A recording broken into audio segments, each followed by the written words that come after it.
Bismillahirrahmanirrahim. Assalamu alaikum. My name is Hassan and today we are going to add design section in Wix website.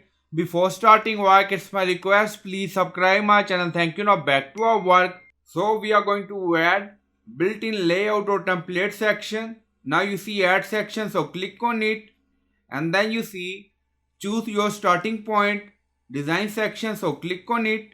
Now you see add section, welcome, you see different templates or layout, built-in layout, about. Now you see about section, team, so this is our different team layout.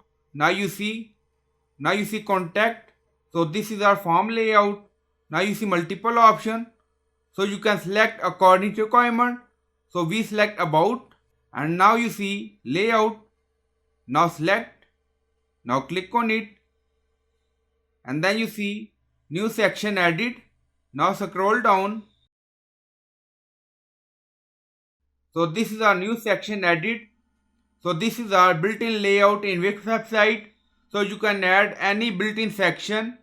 So I hope you like this video. Please like, comment, share, subscribe. Thank you for watching.